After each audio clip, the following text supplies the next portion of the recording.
हाय बच्चों, कैसे हो आप लोग। आज हम लोग प्राकृतिक संसाधन और प्रबंधन से संबंधित सभी प्रश्नों को देखने वाले हैं जो कि क्लास 10 विज्ञान से संबंधित है। तो इस चैप्टर से जितने भी क्वेश्चन पूछे जाने वाले हैं जो महत्वपूर्ण हैं उन सभी प्रश्नों को देखेंगे।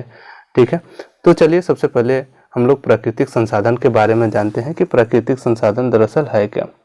ठीक है, प्राकृतिक संसाधन किसे कहते हैं? तो वे संसाधन जो प्रकृति ने हमें दिए हैं उन सभी संसाधनों को हम प्राकृतिक संसाधन कहते हैं। इसमें आपका कोयला, जल, पेट्रोलियम या वन्यजीव ये सभी शामिल होते हैं। इन सब को हम प्राकृतिक संसाधन कहते हैं। इनको उपलब्धता के अनुसार पर दो प्रकार से हम बांट सकते हैं। ये साधन प्राकृतिक संसाधन को हम दो प्रकार से बांट सकते हैं। ये दो प्रकार हैं। इसमें एक समाव्य संसाधन और दूसरा असमाव्य संसाधन। तो ये समाप्य संसाधन किसे कहते हैं? जो समाप्त हो जाने वाले हैं। क्या हो जाने वाले हैं? जो समाप्त हो जाने वाले हैं या खत्म हो जाने वाले संसाधन हैं। जैसे कोयला, पेट्रोलियम, ठीक है ना, इनकी जो मात्रा है ये लिमिट मात्रा में अभी हमारे पास उपलब्ध है। जैसे कि हम लोगों ने पिछले चैप्टर में पढ़ा था कि जो कोयला है पूरे विश्व का 6% कोयला भारत में प्रेजेंट है, उपस्थित है।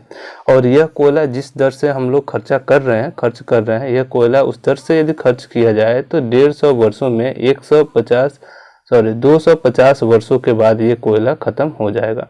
तो आने वाली जो पीढ़ी है उनको ये कोयला नहीं मिल पाएगा। तो ये कौन सा संसाधन है? ये समाप्य संसाधन है, क्योंकि ये खत्म होने वाले। लेकिन कुछ संसाधन ऐसे भी हैं जो खत्म नहीं होने वाले हैं, जैसे जो असीमित है, वायु, जल, मिट्टी, इनका उपयोग यदि हम करते हैं तो ये खत्म होने वाले नहीं हैं।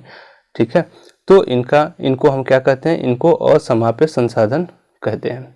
ठीक है, तो अब यहाँ पर है कि प्राकृतिक संसाधन का प्रबंधन। तो जो संसाधन का हम लोग उपयोग करते हैं, जो संसाधन हैं हमारे पास, उनको किस तरह से उनका प्रबंधन किया जाए ताकि आने वाली जो अगली पीढ़ियां हैं उनको उपलब्ध हो सके, उनको ये मिल सके।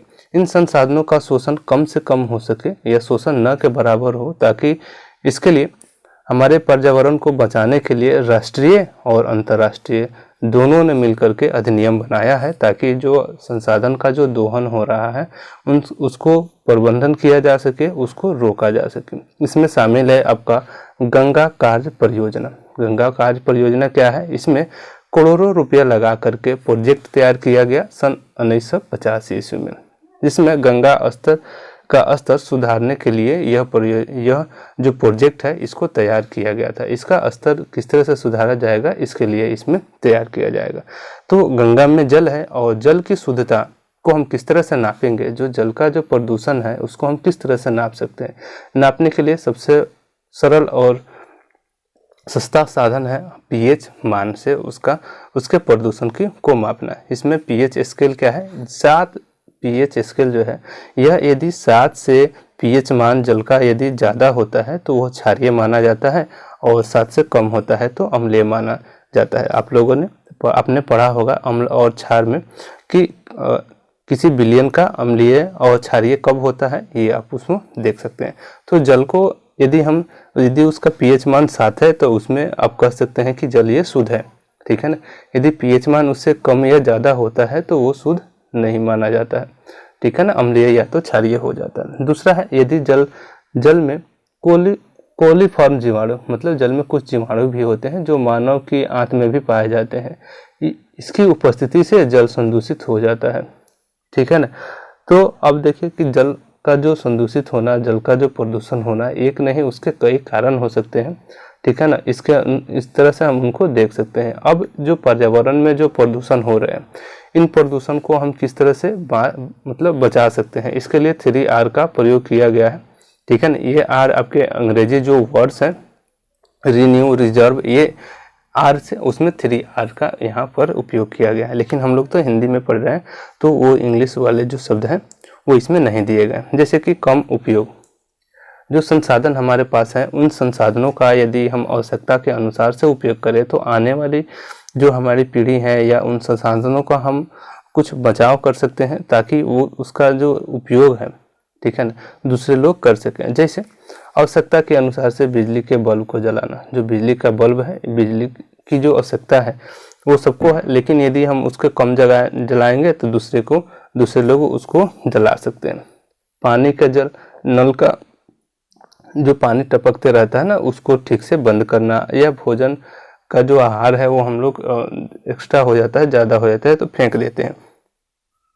लेकिन यदि यह भोजन जो है डेली हम ज़्यादा और सभी लोग फेंकते रहें तो ये क्या होगा कि जो दूसरे लोग हैं उनको भोजन की जिनकी कमी है, ठीक है ना, तो ये संसाधन इस तरह से उसका क्या होगा कि कमी हो जाएगी। तो उसको हम लोग क्या कर सकते हैं, बचा सकते हैं। पुनर्चक्रण मतलब बहुत सारे वस्तुएं ऐसी हैं जिसको पुनः रीयूज किया जा सकता है, पुनः उससे दूसरी वस्तुएं बनाई जा सकती है, जैसे कि प्लास्टिक है, कांच है या धातु है।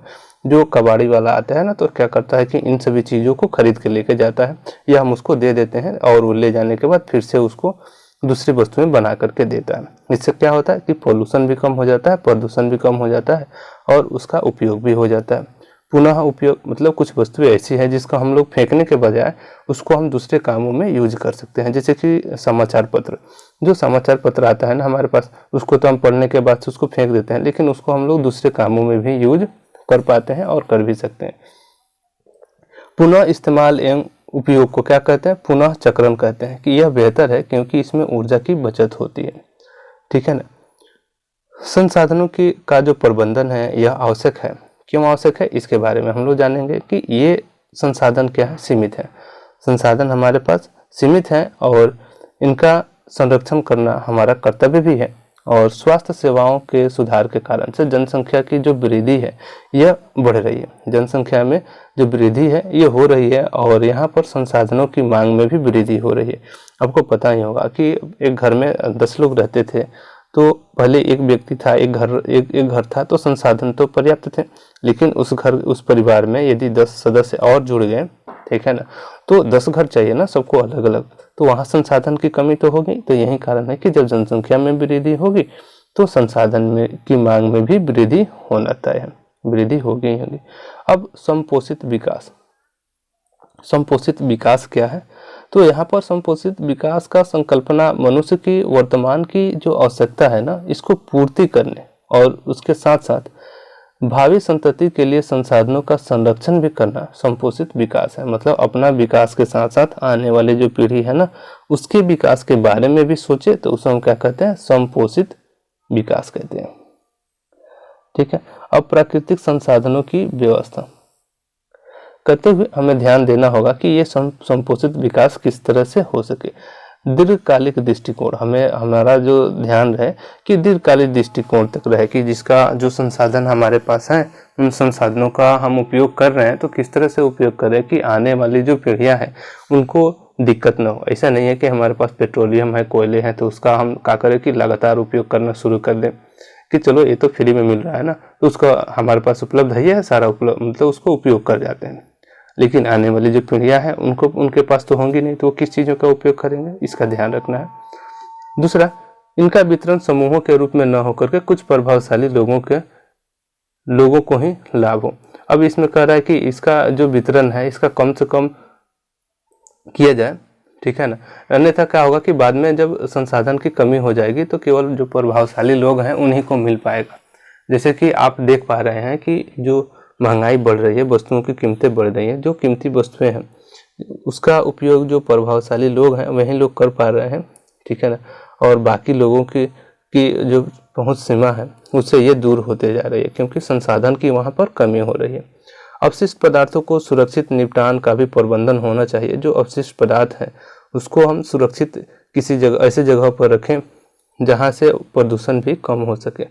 दूसरा है वन्य जीव संरक्षण। अब जो वन्य जीव है, वन्य जीव का जो संरक्षण है इसके बारे में यहाँ बोल रहा है कि जो वन्य जीव संरक्षण है इसमें बहुत सारे विविधताएं के मतलब अलग अलग इनकी प्रजातियां हैं और इनके संरक्षण के बारे में भी हमें ध्यान रखना होगा, ठीक है ना। यह इसलिए ध्यान रखना होगा कि जो पारिस्थितिक स्थायित्व है इन्हीं के ऊपर निर्भर है, ठीक है ना। इकोलॉजिकल बैलेंस जिसे कहते हैं ये किसके ऊपर निर्भर है, वन्य या और वन्य जीवों के ऊपर, कि यदि वन नहीं होगा, जंगल नहीं होगा, तो ग्लोबल वार्मिंग होने लगेगी। ग्लोबल वार्मिंग होने लगेगी तो सारा जो सिस्टम है ये अब खराब होने लगेगा। तो वही बोल रहा है कि वन जो है हमारे लिए काफ़ी महत्वपूर्ण है। और जो जैविक विविधता है, तो जैविक विविधता क्या है, तो यहाँ पर कह रहा है कि किसी क्षेत्र में पाई जाने वाली विभिन्न स्पेसीज जनसंख्या है। मतलब एक ही क्षेत्र में पाए जाने वाले बहुत सारे मतलब जैव जीव, जैसे कि पुष्पी पादप हो गए, पक्षी हो गए, कीट, सर्प, या जो छोटे छोटे जीवाणु हैं या जानवर हैं, ये सभी इसमें शामिल है। तो इन सबको मिला करके जैविक विविधता कहते हैं कि इन सब में कुछ न कुछ विविधताएं तो हैं। तो ये सब क्या कहलाएंगे, ये सभी जैविक विविधता कही जाएंगी। ठीक है।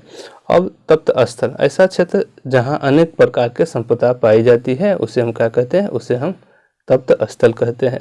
दावेदार, दावेदार एक नया शब्द है, आप इसको भोजपुरी में भी सुने होइएगा। दावेदारी करना मतलब अपने उस पर अधिकार जमाना। कह रहा है कि ऐसे लोग जिनका जीवन काल किसी चीज़ पर निर्भर हो, वे उसके दावेदार होते हैं। मतलब आपको जीवन काल किसी चीज़ पर निर्भर है तो वे उसके दावेदार हैं। तो दावेदार वनों पर उनकी निर्भरता। अब देखिए, जो दावेदार हैं वन पर किन की दावेदारी होती है और कौन कौन से लोग वन पर निर्भर होते हैं। ठीक है, तो यहाँ पर दे रहा है स्थानीय लोग। बहुत सारे स्थानीय लोग हैं जिनके आसपास में वन होते हैं और वे लोग वनों पर आश्रित होते हैं, जैसे कि आदिवासी लोग कह सकते हैं, या जो स्थानीय लोग होते हैं जो भेड़ बकरी का पालन करते हैं, तो वो आसपास के जो वन होते हैं उन पर भी ज़्यादा आश्रित रहते हैं। तो कहा जा सकता है कि उनके जो पेड़ पौधे हैं उस पर उनकी दावेदारी है। सरकारी वन विभाग, सरकारी वन, सरकार ने क्या किया, जो जितने भी नहर है या सरकारी जो क्षेत्र है वहाँ पर कुछ पेड़ भी लगवाए हुए हैं। तो ये इस तरह के जो पेड़ हैं, इस पर जो वन है, इस पर सरकार का स्वामित्व है।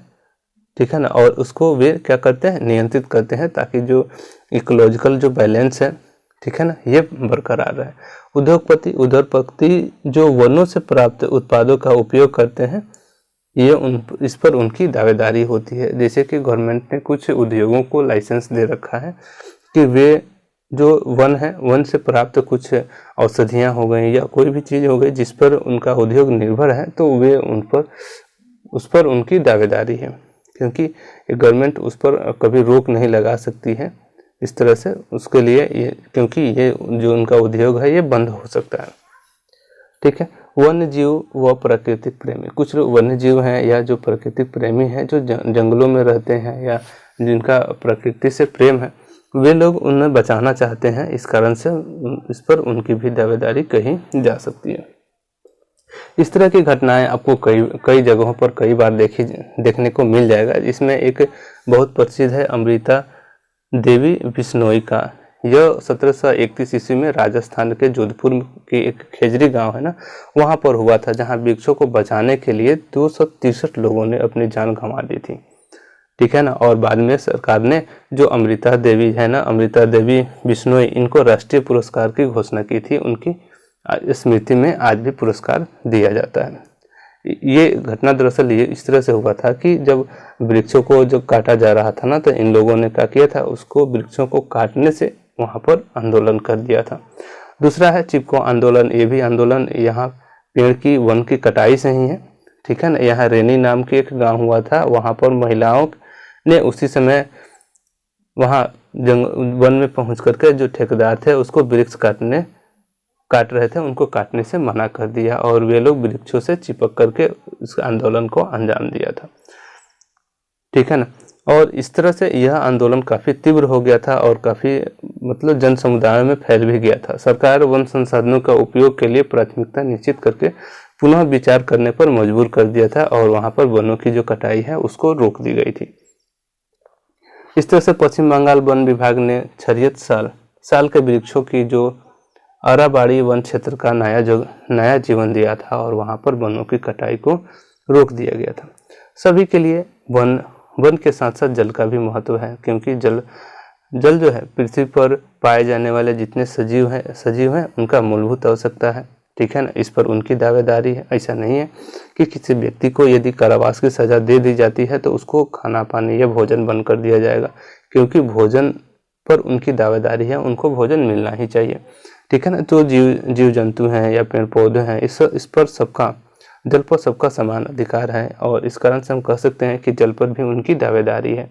और जल हमारे पास जो पहुंचता है, इसका मुख्य स्रोत है वर्षा। जब वर्षा जिस क्षेत्र में नहीं होती है, वहाँ पर जल की उपलब्धता में कमी होने लगती है धीरे धीरे। भारत के कई क्षेत्र हैं जहाँ पर बांध, तालाब, नहरें और से सिंचाई का जो प्रबंध किया गया है। यहाँ पर लोग सिंचाई के लिए नलकूप, बांध, तालाब, इन सब का उपयोग करते हैं। बांध में जल संग्रहण काफ़ी मात्रा में किया जाता है, और सिंचाई के साथ ही यहाँ पर बिजली उत्पादन भी किया जाता है, ठीक है ना। बांधों के बारे में हम लोगों ने देखा कि बांध क्या है, बांध से सिंचाई भी होती है, और इससे जो है बिजली का उत्पादन में भी हमें काफ़ी मदद मिलती है। लेकिन जो बड़ी बड़ी नदियों के जल प्रवाह को नियंत्रित करने के लिए बांध बनाए गए हैं ना, उनके कुछ नाम दिए गए, जैसे टेहरी बांध जो कि भागीरथी या नदी पर स्थित है, मानसरोवर सरदार सरोवर बांध नर्मदा नदी पर है, और भाखड़ा नंगल बांध सतलज नदी पर है।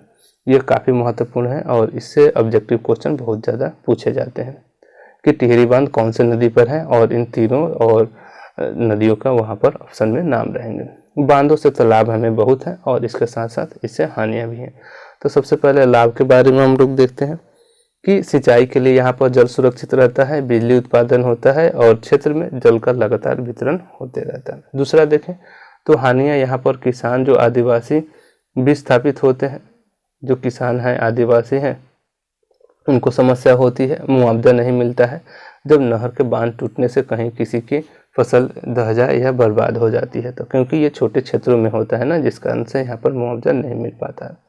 पर्यावरण की समस्या, वनों का क्षय होता है, क्योंकि जो बांध बनाए जाते हैं ना, इसमें काफ़ी ज़्यादा जो क्षेत्र है, भूमि है, उसको छेक लिया जाता है इसके द्वारा, और इसके अंतर्गत जितने पेड़ पौधे आते हैं उनको काट दिया जाता है। तो यहाँ पर वनों का क्षय होता है, जैव विविधता को हानि होती है, और पर्यावरण संतुलन इससे बिगड़ सकता है। और तीसरा आर्थिक समस्याएं ये है कि जनता का अत्यधिक धन इन नहरों को खुदाई में लग जाता है, और इस अनुपात में वहाँ पर लाभ नहीं हो पाता है, क्योंकि ये जो नहर है ना, नहर के आसपास के जो क्षेत्र हैं, कुछ ही क्षेत्रों को यहाँ से सिंचाई हो पाती है, ज़्यादा दूर के क्षेत्रों को सिंचाई नहीं मिल पाती है नहरों से, और इसमें जितना खर्च लगता है उसके अनुसार से यहाँ पर फायदा भी नहीं होता है, क्योंकि यदि नहरों का पानी, यदि पानी का जो ढाल है, वर्षा के जल का जो ढाल है, यदि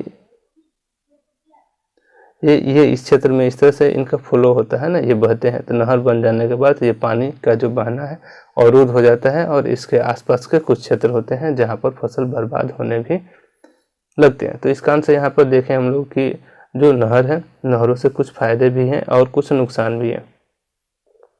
अगला जल संग्रहण। तो जल संग्रहण का क्या मतलब है कि जल को इकट्ठा करना, है ना। इसका मुख्य उद्देश्य है जल को प्राथमिक स्रोतों का विकास करना, जैसे वर्षा जल संचयन। वर्षा जल संचयन क्या है, इसको वर्षा जल को भूमि के अंदर भौम जल के रूप में संरक्षित करना। वैसे जगह जहाँ पर भूमिगत जल की कमी होने लगी है, लोग क्या करते हैं, भौम जल का वहाँ पर उपयोग करते हैं। बारिश की जब होती है तो उसको अंडरग्राउंड वाटर के रूप में वर्षा के जल को स्टोर कर लेते हैं। जल संग्रहण भारत में बहुत प्राचीन संकल्पना है। पुराने जल संग्रहण के तरीके भी अलग अलग हैं। आप लोग देखे हुए कि गाँवों में क्या करते हैं, तालाब, बड़े बड़े तालाब होते हैं जिसमें पानी क्या होते हैं, आकर के स्टोर हो जाते हैं। अब इसके तकनीक के बारे में देखेंगे, और ये तकनीक कहाँ पर हैं, इनके नाम आपको यहाँ पर दिए गए हैं, ठीक है ना। तो इनको आपको क्या करने हैं, इन तकनीकों को आपको याद कर लेने हैं, कौन से तकनीक किस राज्य से संबंधित है। ये आपको आपके एग्जाम में निश्चित रूप से पूछे जाते हैं ऑब्जेक्टिव क्वेश्चन में, ठीक है। जैसे कि खादिन, बड़े, पात्र, नाड़ी, ये आपके राजस्थान से तकनीक संबंधित है। बंधा रस या ताल महाराष्ट्र से, बंथिस उत्तर प्रदेश, मध्य प्रदेश से, आहार और पाइन बिहार से, एरिस तमिलनाडु से, कुल्हड़ हिमाचल प्रदेश और बावड़ी दिल्ली से। इसको आपको याद करने होंगे। भौम जल के रूप में संरक्षण के लाभ। और जो भौम जल है जिसको हम संरक्षण करते हैं तो इससे क्या लाभ है। इससे लाभ है कि इसमें पानी का वाष्पीकरण नहीं होता है, क्योंकि यह जमीन के अंदर इसको स्टोर किया जाता है। यह कुआं को भरता है, मतलब ये कुआं जैसे उसको खोद के रखते हैं। इसमें पौधों में नमी पहुंचाता है। मच्छरों की संख्या नहीं हो, मच्छरों की जो समस्याएं होती है, जनन की समस्या इसमें नहीं होती है, क्योंकि यह हमेशा ढका हुआ रहता है। यह जंतुओं के अवशिष्ट के संदूषण इसमें नहीं हो पाते हैं, ये सुरक्षित रहता है, क्योंकि ये मकान है ना, क्या करते हैं कि जो मकान होता है तो मकान के जो छत होते हैं, छत के ऊपर ही इसको क्या करते हैं, एक पाइप के द्वारा नीचे अंडरग्राउंड वाटर में जमीन के अंदर एक बड़ा सा टैंक बनवा करके इसमें इस पानी को क्या करते हैं, स्टोर कर देते हैं। और ये पानी जब इसमें स्टोर हो जाता है तो इसको जब बरसात के दिन ख़त्म होते हैं तो इसका उपयोग लोग करना शुरू कर देते हैं। तो ये जो ज़मीन के अंदर में जब ये पानी स्टोर होता है तो इसमें प्रदूषण कम होता है, ठीक है ना। और इसमें जो जंतुओं के जो अवशिष्ट पदार्थ हैं, मलमूत्र हैं, वो इसमें मिक्स नहीं हो पाते हैं। अब बात आती है कोयला पेट्रोलियम की। तो कोयला और पेट्रोलियम यह अनवीकरणीय ऊर्जा के स्रोत हैं। अनवीकरणीय का मतलब क्या है? नवीकरणीय और अनवीकरणीय हम लोगों ने पिछले चैप्टर में पढ़ा है कि नवीकरणीय जिसको हम पुनः रीयूज कर सकते हैं, पुनः उपयोग कर सकते हैं, जैसे कि जल विद्युत, ठीक है ना। जल विद्युत, या जो जल विद्युत से जो हमें ऊर्जा मिलती है, तो यहाँ पर हमेशा बारिश होते रहती है, तो ये नवीकरणीय है। जो पवन चक्की द्वारा जो ऊर्जा मिलते हैं आपको, या सोलर प्लेट के द्वारा जो ऊर्जा मिलते हैं, तो वो नवीकरणीय ऊर्जा का स्रोत है। अनवीकरणीय ऊर्जा का स्रोत है कि एक बार आप उसका उपयोग कर लिए तो दोबारा आप उसको उपयोग नहीं कर सकते हैं, जैसे कोयला पेट्रोलियम। अब आप बाइक में एक बार पेट्रोल डालते हैं, वो ख़त्म हो जाता है, तो दोबारा आपको किसी हालत में पेट्रोल मिलने वाला नहीं है, दूसरा ही डालना होगा। तो यहाँ पर ये अनवीकरणीय ऊर्जा का स्रोत है, ठीक है ना। कोयले के निर्माण में लगभग 300 मिलियन वर्ष लगते हैं। कितने? 300 मिलियन, काफ़ी ज़्यादा समय होता है। पृथ्वी में वनस्पति के अवशेष के अपघटन से कोयले का निर्माण होता है, और पेट्रोल का निर्माण समुद्र में रहने वाले मृत जीव, जो जीव रहते हैं, उनके अपघटन होते हैं। तो यहाँ उच्च दाब और ताप के कारण से लाखों वर्षों के बाद पेट्रोलियम का निर्माण होता है।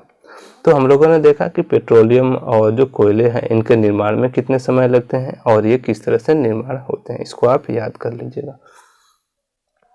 कोयला वर्तमान दर से प्रयोग करने पर अगले लगभग 200 वर्षों तक यह उपलब्ध हो सकता है, ठीक है ना। कहीं 250 भी देखे थे पिछले चैप्टर में हम लोग। पेट्रोलियम का वर्तमान जो दर है, ये पेट्रोलियम केवल अगले 40 वर्षों तक ही मिलेगा। अब देखिए पेट्रोलियम का जिस तरह से हम लोग उपयोग कर रहे हैं ना, ये अब खत्म होने ही वाला है, ठीक है ना। तो ये ज़्यादा दिनों तक चलने वाले नहीं है। जीवाश्म ईंधन, जीवाश्म ईंधन के प्रयोग से होने वाली हानियाँ। अब जीवाश्म ईंधन के जो प्रयोग हो रहे हैं ना, इससे जो हम लोग कर रहे हैं, वायु प्रदूषण काफ़ी ज़्यादा होता है, क्योंकि इसमें कार्बन मोनोऑक्साइड और कार्बन डाइऑक्साइड, नाइट्रोजन ऑक्साइड उत्पन्न होती है, जो वायु को क्या करती हैं, वायु को प्रदूषित करते रहती हैं। और इससे बीमारियां भी काफ़ी ज़्यादा हो रही हैं। श्वास संबंधी बीमारियां वायु प्रदूषण के कारण से होती हैं। और श्वास संबंधी बीमारियों में पूछा जाएगा तो आपको यहाँ पर दामा, खांसी, इसमें आप लिख सकते हैं। दामा और खांसी जो श्वास संबंधी बीमारियां है ना, इसमें काफ़ी महत्वपूर्ण है। अगला है वैश्विक उष्मा। वैश्विक उष्मा यानी कि global warming carbon dioxide gas के कारण से होती है। मैंने आपको पहले ही बताया है कि जब वायुमंडल में कार्बन डाइऑक्साइड बढ़ता है तो औसतन तापमान, जो हमारे वायुमंडल है ना, उसके औसतन तापमान में वृद्धि होने लगती है। यहाँ इसे हम क्या कहते हैं, ग्रीन हाउस प्रभाव कहते हैं, जो विश्व की उष्मा उत्पन्न करती है। जीवाश्म ईंधन के प्रयोग में मितव्ययता बरतनी चाहिए, ठीक है ना। और ये साम्य और सीमित है। जो जीवाश्म ईंधन है ना, जो पेट्रोलियम है, ये सीमित है। इसका हम लोगों को क्या करनी चाहिए, सही से तरीके से उपयोग करनी चाहिए। बार बार समाप्त होने के बाद ये फिर भविष्य में उपलब्ध नहीं हो पाएंगे, और इसलिए हमें इसे कम से कम उपयोग करना चाहिए। और इसके निर्माण की प्रक्रिया काफ़ी धीमी है, इसमें मिलियन वर्ष लगते हैं। जीवाश्म ईंधन के प्रयोग को सीमित करने का बहुत सारे उपाय हैं, जैसे कि जल विद्युत का उपयोग। जैसे जिन विद्युत उपकरणों का उपयोग नहीं हो रहा है उनका स्विच बंद कर दें। दूसरा, CFL का उपयोग करें, जिसमें बिजली की बचत होती है। तो अभी तो सभी लोग CFL का ही उपयोग कर रहे हैं, ठीक है ना। निजी वाहन की अपेक्षा सार्वजनिक यातायात का या वाहन का प्रयोग करें। निजी वाहन में पेट्रोल की खपत ज़्यादा होती है, ईंधन की खपत ज़्यादा होती है, और जो सार्वजनिक वाहन है उसमें इसकी खपत कम होती है क्योंकि उस पर ज़्यादा लोग रहते हैं। लिफ्ट की अपेक्षा सीढ़ियों का उपयोग करें और जहाँ हो सके सोलर कुकर का प्रयोग करें। तो इस तरह से क्या होगा कि इस तरह से जो ईंधन है या आपके जीवाश्म ईंधन है उनका कम से कम दोहन हो सकेगा। तो आज के लिए बस इतना ही, मिलते हैं फिर अगले क्लास में। आपको ये क्लास कैसा लगा आप हमें लाइक कमेंट करके ज़रूर बताइए।